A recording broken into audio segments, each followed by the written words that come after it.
Yes, mommy. Mira, Yes, mommy.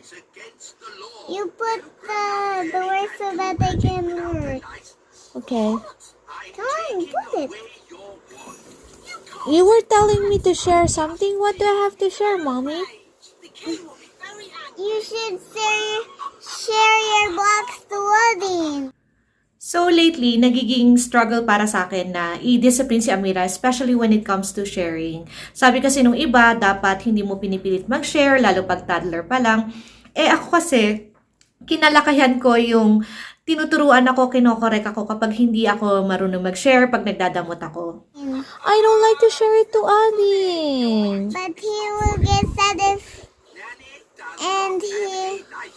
if you don't share Odin your toys, then he will cry. But mommy, why do I have to share my toys?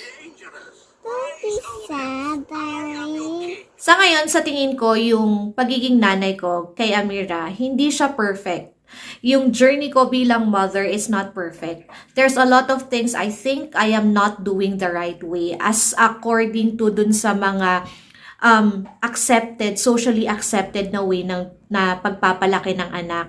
Pero somehow, sa akin, sinusubukan ko as much as possible to do my best bilang nanay na ibigay sa kanya yung necessary na pag-nurture sa values niya, ganyan, and dun sa wisdom niya, ganon. It's just not that easy. Kaya para sa akin, mahirap na mag-share ako.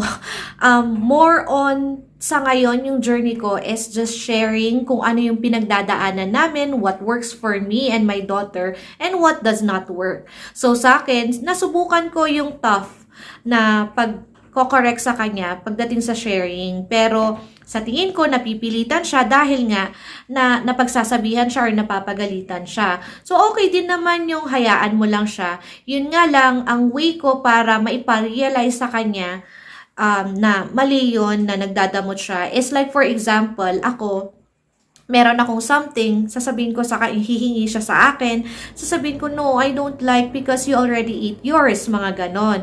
So, I don't know, para sa akin, hindi ko sa tingin tama lahat ng ginagawa ko bilang nanay, but what I'm doing is just trying to experiment what I think is the best way I can let her understand in the nicest way yung essence ng pag-share, na kung ikaw hindi ka nag-share at ikaw pinagdamutan ka ng ibang tao, you will feel the same way dun sa taong hindi mo binigyan, parang ganon. You're my darling. Okay, mommy. Do I need to share? Yes, because you have your own books you buy your own books so that you can get books. We will buy books for you. Okay, mommy. I will share it to Ading. But why do I have to sleep in the afternoon? Isa pa yun na struggle namin, yung ayaw niya matulog sa hapon.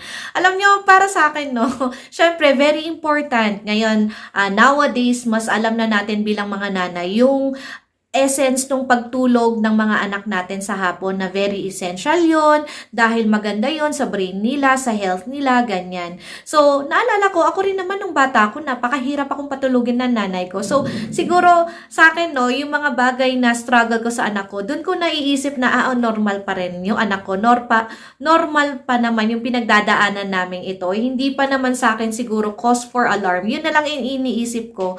Instead na ma-frustrate ako ng, bakit ba ayaw mo matulog, mga ganun. It's daytime. Why do I have to sleep, mommy?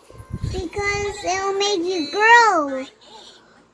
But why do I have to grow? So that you can go to school. Your students will be taller than you, and you'll be smaller than your Classmates? students. Classmates? Yes, classmates. Okay. Napansin ko kasi, alam nyo dati, nung panahon ko, takot na takot akong sagutin yung nanay ko. Parang ang iniisip ko lagi is, kapag ka may mga sinasabi siya, dapat sundin ko. Kasi lahat ng pagdidisiplina ng magulang ko sa akin, nun puro pasigaw. Kung kunwari may gusto silang gawin ko, gawin namin, ganyan. Puro pasigaw, hoy, ganyan, ganyan.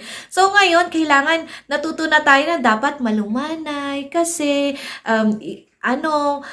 mas makakabuti yon sa mga anak natin, mga ganon. Siyempre ako bilang, first time mom, ganyan, at hindi naman ganon talaga yung personality ko na sobrang malumanay all the time. So, napapasigaw din ako pag minsan. But anyway, kung minsan ang ginagawa ko, katulad nito, yung dito sa video na to, na nire-reverse psychology ko yung anak ko. Gusto kong tanungin sa kanya, kung ipaalam sa kanya, siya ang sasagot kung bakit nga ba nagagawa yung mga bagay na yun. And you know what? Doon ko napoprove na yung mga bata ngayon, sobrang tatalino na talaga nila. Na alam nila kung ano yung mga isasagot nila, alam nila kung ano yung pinaka-smartest na pang-manipulate nila sa'yo para makuha nila yung gusto nila. Okay, Mommy. But why do you always let me eat and eat and eat rice? Because it will make you grow too. Do rice make me grow? Yes, What else? vegetables and fruits too. Okay. And cabbage Oh, and yeah. watermelon Okay. and all of the fruits and all of the cabbage and all of the rice. But Mommy, why are you teaching me the alphabets? It's so hard. Ito, share ko lang sa inyo. Alam niyo si Amira ngayon, she is already 5 years old and she is going to school for the first time. Nung kasi, iniisip niya siguro 5 years old, di ba 4 years old, pwede na siyang pumasok. Kasi nung 4 years old siya, kasagsagan ng mga paglindol-lindol, kaya natakot akong ipasok siya sa daycare or nursery, kaya inantay ko muna na mag 5 years old siya bago ko siya yung totally na idala na sa school, which is yung magki-kindergarten na siya. And alam nyo, isa sa mga naging problem na sa tingin ko mali na nagawa ko was naging nung bata-bata pa siya si Amira, sobrang tutok ako sa kanya sa pagtuturo ng alphabets, ganyan, pagtuturo ng mga paghawak ng pencil, which is bilang top on my back naman kahit papaano is madali siyang natuto at ngayon alam na niya kung paano humawak ng pencil, alam na niya lahat ng mga alphabets, numbers, kaya na niyang i-identify yung mga yon. And kaya na niya mag-drawing, magsalita ng malinaw, ganon. Pero alam niyo, isa sa tingin kong mali na nagawa ko kay Amira is nasobrahan ko yata yung pagtuturo ko sa kanya. Kumbaga, nasobrahan ko ng hirap. Siguro, hindi lang appropriate yung way ng pagturo ko sa kanya kasi nakapag-create sa kanya ng takot na pumasok sa school. Kasi ngayon, hindi pa siya pumapasok sa school. So sabi ko sa kanya, oh, you're almost gonna go to school. Tapos alam niyo, sagot niya sa akin is, ayaw daw niya. Ayaw niya pumasok. Hindi siya katulad ng ibang mga bata na very excited pumasok sa school. Yung anak ko sobrang takot.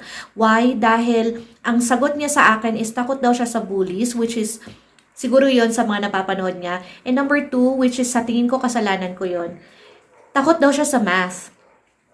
Kasi at her age, tinuturuan ko siya ng addition, ganyan. Siguro alam nyo, meron namang fun way of teaching it. Siguro medyo mas serious lang yung pagkakaturo ko sa kanya. Kaya natakot siya, feeling niya, wala siyang confidence na pumasok kasi feeling niya hindi niya alam yung math kasi nahihirapan siya pag ako nagtuturo sa kanya ng math.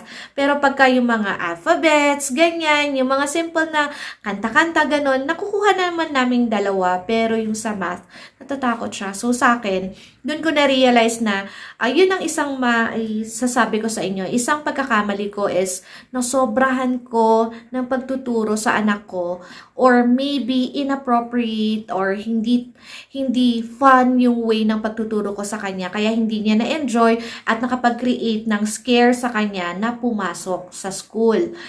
Bukod sa takot daw siya sa bullies kasi di ba may mga napapanood na mga cartoons, kahit cartoons yan, meron yung makikita nila doon, mga bullies, ganun. So, takot daw siya sa bully and sa math. Sa math, feeling ko, I am responsible for that. Pero, hindi enough yon para, sobra naman na i-down ko yung sarili ko. I guess there's still a way for me to help my daughter. Alright. You can do A, B, C, D. But why do I need to learn the A, B, C, D? So that you can learn the letters. Why do I have to learn the letters, Mommy? So that you can learn it. Do kids need to learn the letters? Yes.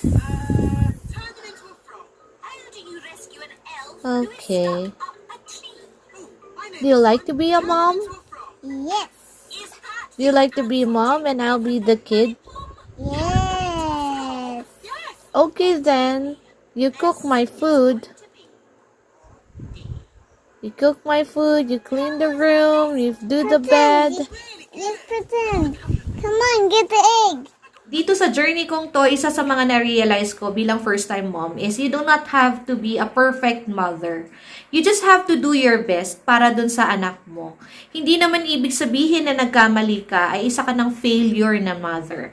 Ang laging nagmamatter is what you become after yung mga mistakes mo na nagagawa dun sa pagpapalaki dun sa mga anak mo, kung ano yung mga natututunan mo, and how you become better as a mother. And I guess that is always what matters.